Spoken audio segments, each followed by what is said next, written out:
meningkatkan kuasa beli rakyat, kerajaan disarankan untuk memperkasakan kebijaksanaan pengguna melalui program-program berbentuk didikan selain meningkatkan kesedaran mengenai isu-isu kepenggunaan terkini yang sering wujud. Bagi badan-badan bukan kerajaan NGO yang terlibat secara langsung dengan isu-isu kepenggunaan, kebanyakan pengguna kecil ini seringkali menjadi mangsa perempuan dan dimanipulasi akibat pengalaman terhadap ilmu kepenggunaan. Kerajaan baru hari ini kena melihat macam mana nak jadi pengguna ini juga supaya kita tidak mudah ditipu dan kita tahu apa hak kita dia. Ini kadang-kadang kita duduk kat ini pun telefon. Kau kena masuk duit ni. Kalau tidak mahkamah kata dia masuk. Itu salah satu sebab menyebabkan duit semua. Cadangan itu turut disokongkan Ketua Pegawai Eksekutif Gabungan Kesatuan Pengguna Malaysia (KOMKA), Datuk Paul Selvaraj. Consumer education dan financial education adalah sangat penting dan kita harap kerajaan memberi keutamaan untuk mengupayakan pengguna keadaan ini. Bukan yang penting tetapi juga pengupayakan pekerja atau upaya pengguna supaya mereka menguruskan kehidupan mereka, membuat pilihan yang terbaik untuk diri dan keluarga dan juga mengelakkan pelbagai scam yang berlaku sekarang. Berdasarkan statistik Jabatan Siasatan Jenayah Komersial JSJK PDRM pada 2017 sahaja, sebanyak 4,500 kes penipuan melalui panggilan telefon dan khidmat pesanan ringkas SMS dilaporkan berlaku di seluruh negara melibatkan kerugian berjumlah 113.11 juta ringgit. Itu tidak termasuk kes-kes penipuan dalam talian yang turut melibatkan kerugian jutaan ringgit.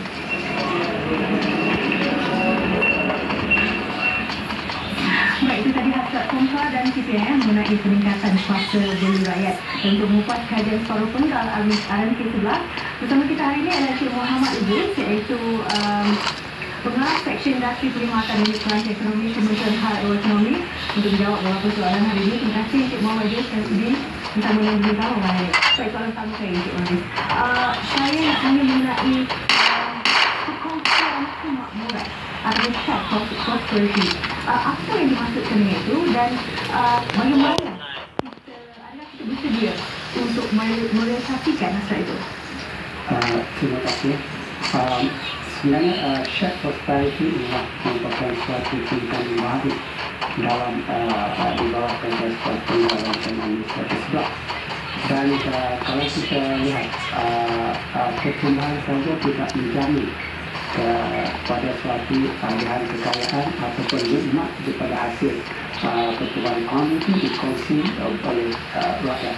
Tapi di bawah kajian penggal, apa yang akan dilaksanakan atau yang akan dipastikan ialah semua rakyat tanpa melalui kaum dan keseluruhan, tanpa melihat di mana mereka berada, di bandar dan luar bandar, akan dipastikan akan mendapat manfaat daripada hasil daripada pertumbuhan ekonomi. Itu maksud shared prosperity. Maknanya tidak ada kumpulan yang akan ketinggalan dalam usaha untuk memastikan usaha meningkatkan kesejahteraan rakyat. Bagaimana kita nak sasaran kita untuk merealisasikan hasrat itu? Itu kalau kita dengar daripada pembentangan yang telah dibuat oleh Yang Amat Berhormat atau Menteri pada 18 hari bulan yang lepas, satu pendekatan yang very comprehensive dan juga saya boleh katakan bukan saja komprehensif tapi inklusif. Kalau kita lihat misalnya fokus utama diberikan tidak ketinggalan diberikan kepada kelompok dan golongan-golongan yang dianggap sebagai vulnerable. Misalnya golongan miskin dan berpendapatan rendah yang telah diberi kepasan dalam perbincangan dan kita boleh lihat di bawah kajian sekolah penggal, golongan miskin dan berpendapatan rendah akan terus diberi perhatian. Misalnya inisiatif di bawah kajian sekolah penggal kita dapat lihat fokus akan lebih kepada usaha untuk memperkemaskan program-program di bawah social safety net, ya, bahkan kepada keperluan golongan miskin dan berpendapatan rendah akan dipastikan keperluan mereka akan dapat dijamin untuk pastikan tahap kesejahteraan mereka dan mereka juga akan dapat menikmati hasil daripada pembangunan negara. Dan bukan sahaja golongan berpendapatan rendah, kalau kita lihat juga diberi penekanan pada golongan berpendapatan menengah. Kalau kita lihat fokus utama juga diberi pada golongan B40, golongan usia rumah 40% terendah rendah misalnya. Sebahagian daripada mereka merupakan golongan yang dianggap sebagai masih lagi vulnerable dalam menghadapi situasi pasaran yang tidak menentu ataupun menghadapi economic shock dan sebagainya. Jadi golongan ini juga perlu diberi perhatian, perlu diberi peluang yang lebih berkualiti untuk mereka, bukan saja untuk mereka meningkatkan tahap kualiti kehidupan mereka, tapi apa yang penting saya lihat ialah untuk memperkuat pada golongan ini untuk memobilisasikan ataupun untuk meningkatkan upaya mereka kepada tahap yang lebih baik dan seterusnya akan dapat menggandakan ataupun menyumbang kepada kesan yang lebih besar kepada pertumbuhan ekonomi. Baik, Encik Mohammad. Soalan kedua saya nak tanya mengenai 1 Januari 2019, efektif 1 Januari 2019, gaji minimum RM1,050. Bagi pekerja itu jumlah yang sangat rendah. Bagaimana kita nak meningkatkan jumlah itu selari dengan aktiviti dan kemahiran pekerja itu sendiri? Kalau kita lihat bukan saja gaji berpendapat RM1,050 adalah rendah. Setengah daripada masyarakat berpandangan gaji RM2,000 itu masih rendah, dan setengah juga berpandangan RM3,000 itu rendah. Itu satu konsep yang relatif. Tetapi apa yang penting dalam menetapkan kadar gaji minimum, dasar-dasarnya ialah perlu dipastikan asasnya adalah dikaitkan dengan produktiviti. So dalam kajian saya penggerak jelas dinyatakan kadar gaji minimum akan sentiasa dikaji atau sentiasa direview tentang time berdasarkan kepada keseluruhan untuk memastikan kadar gaji minimum yang ditentukan seiringan dengan peningkatan kreativiti. Pokok tentu angka 11 kerana angka 11 kajian saya penggerak angka 11 memiliki fokus yang besar kepada usaha untuk meningkatkan produktiviti kerja masyarakat. Baik, pendapat saya sendiri memang kadar gaji itu sangat rendah. Baik, saya nak tanya juga yang mengenai industri 4.0, iaitu yang saya dapat tahu ialah panduan strategi pelayanan sektor pembuatan. Bagaimana persediaan modal insan kita ke arah itu? Saya lihat terutamanya generasi muda dan juga kerja kita saya ada diikutkan dengan tahap-tahap kemahiran yang lebih tinggi. Dan saya rasa semua apa yang dia akan difokus dalam kajian program adalah menyediakan platform yang luas kepada mereka. Dan golongan-golongan pekerja ini akan mendapat peluang yang lebih luas misalnya meningkatkan kemahiran tertentu melalui institusi belajar kemahiran yang disediakan oleh kerajaan ataupun melalui platform yang disediakan oleh swasta yang khususnya yang disediakan oleh majikan mereka sendiri. Jadi saya rasa melalui langkah kerjasama yang diarah misalnya antara pihak kerajaan, pihak sektor swasta dan juga pekerja, saya rasa industri akan mengambil langkah yang lebih aktif untuk memastikan mereka akan leverage on the industry 4.0 dan juga membuka peluang lebih luas pada pekerja mereka dan juga pada dia kita. Dan tugas kerajaan sekarang adalah memastikan satu environment persekitaran yang kondusif yang untuk membuka peluang yang besar kepada generasi muda kita, pada masyarakat kita, kepada masyarakat kita untuk meningkatkan kemahiran dan seterusnya akan dapat faedah daripada hasilnya pendapatan yang lebih tinggi kepada masyarakat. Baik, terima kasih banyak-banyak Encik Mohammad kerana sudi bersama kami di Buletin Utama. Baik, kita berehat seketika dan kita kembali selepas ini dalam lingkungan.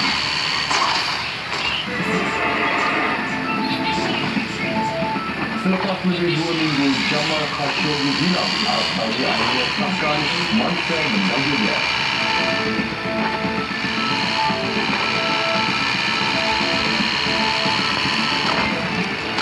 Berdasarkan perniagaan anda untuk keutaran TV dan digital kami bermudah terinfeksi dengan harga berpatutan atau turunkan perniagaan anda ke buat ke-9 Kuasa Penuntut Malaysia menerusi rangkaian stesen TV dan digital kami dengan teknologi sampai panas dan ditawarkan sehingga 80%.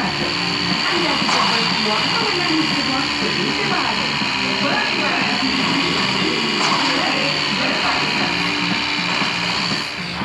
Di usia 40-an, orang siap juga mengalami kesulitan ukuran. Cuba Ensure Go dalam rangka kandung enak. Dengan protein dan HMB, jadi lengkap untuk bekerja setiap hari dengan peningkatan tenaga. Sekolah Mazmur ini akan berkembang di kaca TV dan live. Pukul berapa tu? Sekolah orang mengundi TV3 dan NGTV. Hello.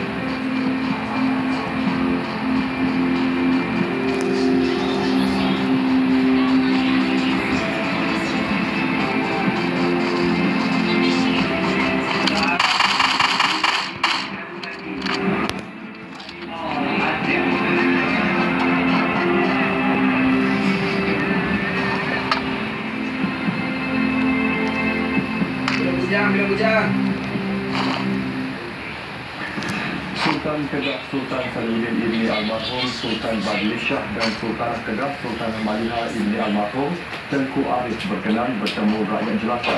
Baginda berdua menaiki bahtera layang emas bersama dengan istiadat pentabalan Sultan Kedah ke-29 September. Acaranya bersama Tunku Nasrul, Tunku Abaidah. Istiadat perarakan dan perbarisan kehormat yang bermula kira-kira jam 8.30 pagi itu diserikan dengan lambaian kasih kira-kira 10,000 pelajar sekolah yang berbaris sepanjang bahu jalan meliputi laluan perarakan sepanjang 3.2 km melibatkan 6 sektor utama. Perarakan menaiki bahtera diraja bermula dari dataran Wisma Darul Aman hingga ke dataran Medan Bandar itu simbolik istiadat bersejarah yang kali terakhir diadakan pada 20 Februari 1959. Untuk kiri dan kanan bahtera itu turut diiringi seramai 20 pegawai takbir negeri, seramai 60 anggota masing-masing daripada Tentera Darat, Laut dan Udara Diraja Malaysia bersama-sama mengiringi bahtera diraja. Budaya pergerakan yang memberi perhatian alam dan rambai yang dibawakan dari pusat konservasi rakyat kebangsaan Kuala Dasahan menarik perhatian orang ramai pada acara ini. Nisbatkan terakhir perarakan disertai Ketua Istiadat Diraja Datuk Wijaya Indra Datuk Paduka Said Inan Masri Said Abdullah Shahabuddin bersama 10 orang datuk bergelar yang dikenali sebagai orang besar 16 dan 40 orang pegawai takbir negeri yang lengkap berpakaian baju sikap. Setibanya di dataran Medan Bandar, baginda kemudiannya berkenan menerima hormat diraja daripada kawalan kehormatan utama daripada Brigade 6 Regiment Askar Melayu Diraja Ken Sultan Abdul Halim Muazzam Shah Jitra. Sejurus selepas itu, lagu Allah Selamat Sultan dimainkan serentak dengan tembakan 21 das meriam. Turut berangkat ke istiadat perbarisan kehormat ini ialah Raja Muda Kedah Tengku Sarafuddin Badli Shah Sultan Salahuddin dan Raja Puan Muda Kedah Cik Puan Muda Zahidah Muhammad Arif serta Menteri Besar Datuk Seri Mukris Tun Mahathir. Selepas 59 tahun, rakyat negeri Kedah bertuah kerana dapat menyaksikan sendiri istiadat perarakan dan perbarisan diraja sekaligus menghidupkan kembali zaman kegemilangan Raja-Raja Melayu dahulu kala. Ia juga memberi pendedahan kepada rakyat negeri Kedah, khususnya generasi muda, tentang kegemilangan kerajaan Melayu serta adat resam yang terlibat dahulu kala. Laporan Tengku Nasrul, Tengku Abaidah, Dirgahayu Tuanku. Tegas dan komited ketika menjalankan tugas yang diamanahkan. Itu antara kepribadian Sultan Salahuddin Ibni Almarhum Sultan Badli Shah yang dikongsikan anak dan baginda Raja Muda Kedah Tengku Sarafuddin Badli Shah. Ikuti laporan khas sempurna istiadat pentabalan Sultan Kedah ke-29 yang disediakan oleh Tunku Nasrul, Tunku Abaidah. Titah Tengku Sarafuddin ayahndanya menerima latihan ketenteraan di Akademi Tentera Dehradun, India. Sekembalinya ke tanah air, Sultan Salahuddin ditauliahkan dengan pangkat Letnan dan ditempatkan di Batalion kedua Regimen Askar Melayu Diraja di Pengkalan Cipta, Kota Baru, Kelantan. Sepanjang perkhidmatan, baginda terlibat dalam pelbagai operasi antaranya di sempadan Thailand, Kelantan, Kedah dan Perak. Saya rasa latihan ketenteraan ini adalah membina sifat dan sikap Tengku Sultan sebagai seorang yang disiplin dan agak tegas. Selain daripada disiplin dan tegas, beliau juga adalah seorang yang umur hati dan seorang yang penyayang. Kita lagi Sultan Salihuddin juga sangat mementingkan kesempurnaan dan kejujuran dalam setiap tugas yang dijalankan. Malah baginda turut menitahkan semua kaki tangan kerajaan negeri Kedah supaya melaksanakan tugas mereka dengan penuh berintegriti demi rakyat di negeri itu. Seorang yang berintegriti dan seorang yang jujur. Apabila Tengku Sultan melakukan tugas-tugas yang perlu dilakukan, Tengku Sultan akan menjalankan tugas-tugasnya dengan betul dan serius. Dan Tengku Sultan juga mahukan tugas-tugas jika dijalankan oleh semua orang dan orang-orang yang perlu menjalankan tugas pun mestilah menjalankan tugas dengan baik dan betul. Bagi Tengku Sarafuddin, istiadat pertabalan Sultan Kedah ke-29 ini satu pengalaman baru dan berharap ia dapat dijadikan rujukan bagi generasi akan datang. Saya rasa amat berbangga dan berpuas dapat terlibat dengan istiadat pertabalan ini sebab pertabalan yang dahulu sudah lama, lebih kurang 59 tahun. Jadi saya juga rasa ramai juga rakyat Kedah yang untuk mereka pertama kali melihat pertabalan Sultan Negeri Kedah, dan ini juga akan mengekalkan adat istiadat Kesultanan Melayu supaya rakyat, khususnya rakyat Kedah dan secara hanya rakyat Malaysia boleh tahu apakah istiadat-istiadat yang perlu dilakukan oleh Kesultanan Negeri Kedah.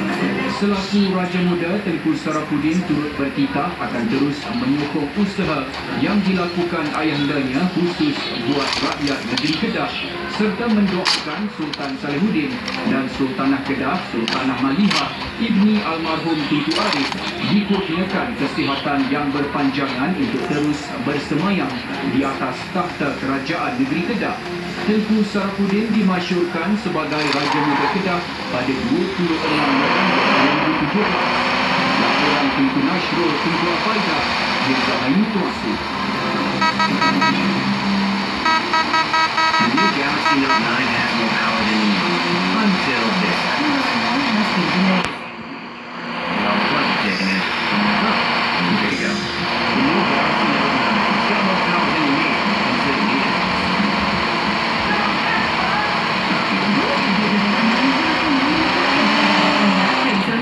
Bersama Menteri Persatuan Waktu dengan nama Fitras menjadi dan Orient Sakura yang menyegarkan bawah dengan sepanjang hari. Jom kita segar dan alami proyek terbaru Rexona Waktu Persatuan di kategori Hero. Hanya ada menarik sejumlah RM1,100 penanti anda. Kami juga ada jebakan 1 jam 2 petang di gerai Rexona.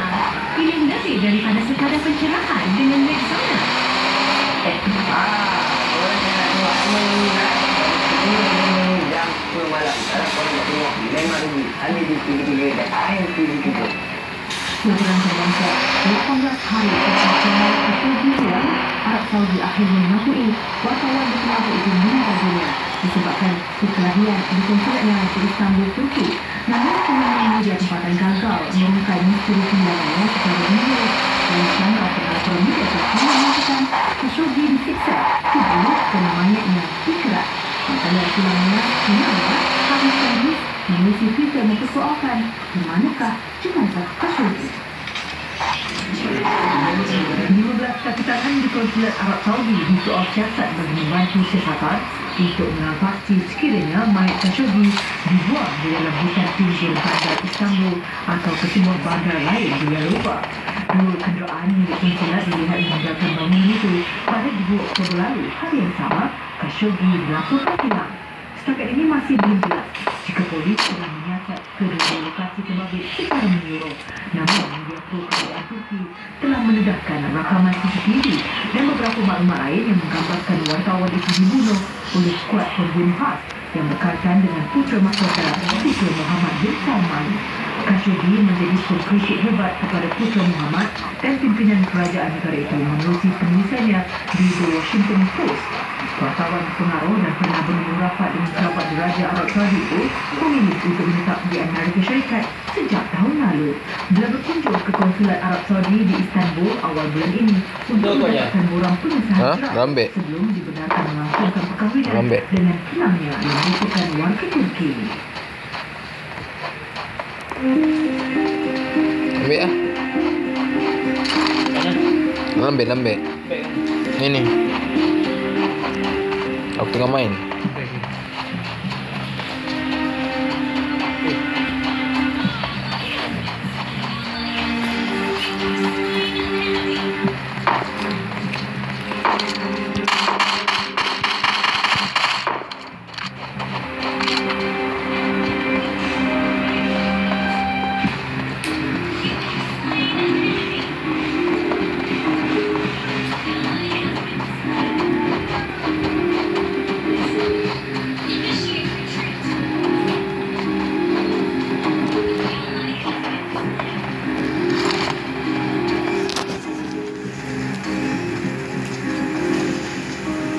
Ada musuh belakang.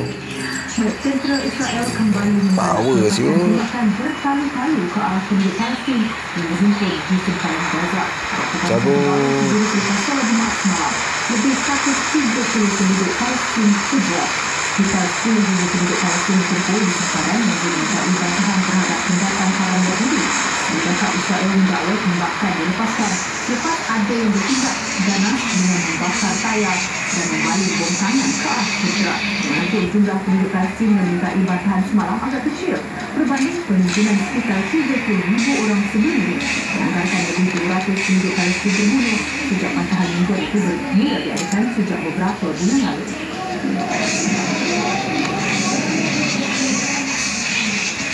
Ahli Parlimen Macedonia menyokong usul untuk menunda perlembagaan bagi membenarkan negara itu menukar nama kepada Republic of North Macedonia dan menjadi anggota NATO.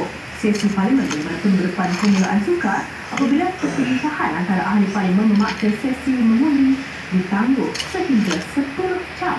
Usul itu akhirnya mendapat sokongan 23 ahli Parlimen bersamaan 80 daripada sejumlah 120 undi.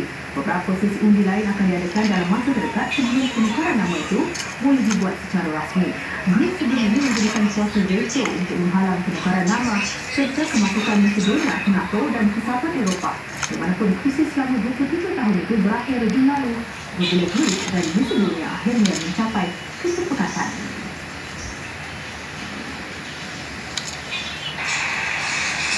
Selama 15 orang tergerak bila sebuah pesawat mengalami gelora udara yang serius ketika kejadian pesawat Aerolíneas Argentina dalam perjalanan dari Miami, Amerika Syarikat ke Buenos Aires, Argentina. Pesawat terbabit membawa 192 penumpang dan kru. Isu yang dikongsi pengguna media sosial menunjukkan kabin dalam keadaan pucat kacir dengan sebahagian kapal rusak dan barangan milik penumpang bertaburan di atas lantai pesawat. Setibanya di lapangan terbang Buenos Aires, pasukan keselamatan segera memberi rawatan kecemasan kepada mangsa. 8 daripada mangsa terpaksa dipindahkan ke hospital.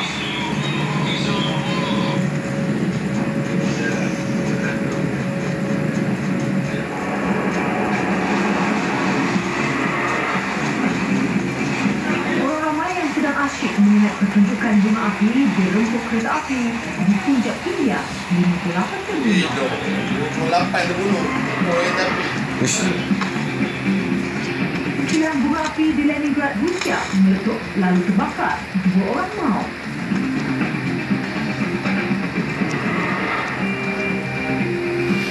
Pesawat amfibia buatan China yang melakukan latihan berlepas dari darat dan air di Yunnan, China.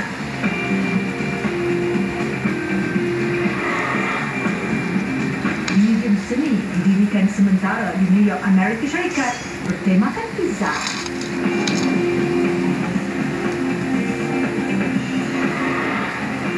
Aktiviti berenang dengan singa laut di Palomino, Peru tarik pelancong dari seluruh dunia.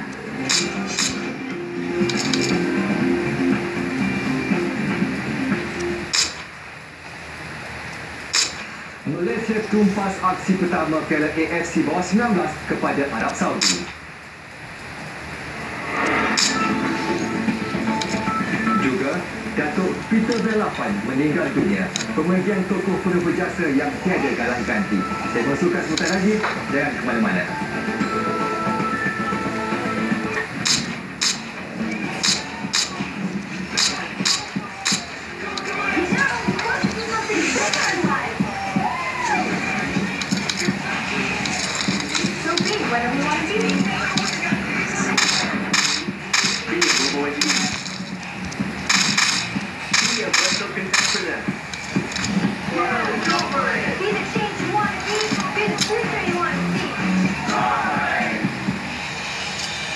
Semanjung dalam tangkapan anda. Oleh itu kami pastikan tangkapan kami juga selesa. Memperkenalkan abang Zoa dengan penyerapan terpantas di Malaysia. Huggies Dry Pants menyerap dengan lebih pantas berbanding nama lain.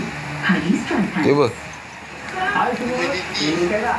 Okey, kita nantikan 10 November jam 10 malam kaitannya live dekat TV dan MTV juga. Esok lah, dah kerja balik esok kan. Warga bola sepak negara dan rantau Asia bersedih dan terkejut dengan pemergian bekas Setiausaha Agung Konfederasi Bola Sepak Asia Datuk Peter Belapan yang meninggal dunia pagi tadi. Tokoh terkemuka bola sepak berusia 83 tahun itu menghembuskan nafas terakhir di kediamannya di Kampung Tunku, Petaling Jaya, Selangor. Jasa mendiang Datuk Peter Belapan dalam pembangunan bola sepak negara dan rantau Asia bukan sedikit dan legasinya diiktiraf tinggi Persekutuan Bola Sepak Dunia FIFA. Sebagai Setiausaha Agung yang paling lama berkhidmat dalam sejarah AFC selama 30 tahun, beliau menjadi tulang belakang pada 3 presiden, Tan Sri Hamzah Abu Samah, Sultan Ahmad Shah dan Muhammad Hamad sejak menyandang jawatan bermula 1978. Kesungguhan mendiang dalam bola sepak di peringkat akar undi mencetus Division Asia, program AFC yang dirangka bagi meningkatkan kualiti bola sepak di semua peringkat di seluruh Asia. Menyaksikan perkembangan pesat bola sepak secara keseluruhan dengan kemuncaknya, benua ini berjaya menjadi tuan rumah Piala Dunia FIFA berkali pertama pada tahun 2002 yang dihoskan Korea Selatan dan Jepun. Marah Presiden AFC Sheikh Salman Ibrahim Al-Khalifa turut merasai pemergian Datuk Peter. Bagi Sheikh Salman, mendiang adalah arkitek paling penting bola sepak Asia dan beliau layak mendapat penghargaan di atas setiap pencapaiannya di dalam dan di luar AFC. Di peringkat dalam negara, mendiang Datuk Peter yang lahir pada tahun 1935 mendapat pendidikan di United Kingdom dan Kanada sebelum menjadi guru di Seremban. Karier penulisan bola sepaknya bermula apabila dilantik menjadi penolong Setiausaha Agung di FAM pada tahun 1963 hingga 1980 dan turut menjadi pengurus pasukan serta jurulatih pasukan kebangsaan ketika Malaysia layak ke Sukan Olimpik Munich pada tahun 1972. Mendiang bersalin sepenuhnya pada tahun 2007 tapi kekal menjadi penasihat untuk bola sepak akar undi serta penyokong kuat Sheikh Salman di AFC. Mendiang akan disemandikan jam 2.30 petang Isnin ini manakala orang ramai boleh memberikan penghormatan terakhir di kediamannya di Kampung Tunku, Petaling Jaya bermula jam 10 pagi esok. Kalau dari kami di unit sukan. Kejuaraan bola sepak Piala AFC bawah 19 tahun.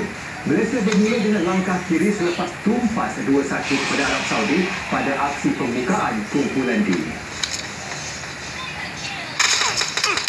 Selaku panelis edisi 2016, Kali bangun ni hancur pun.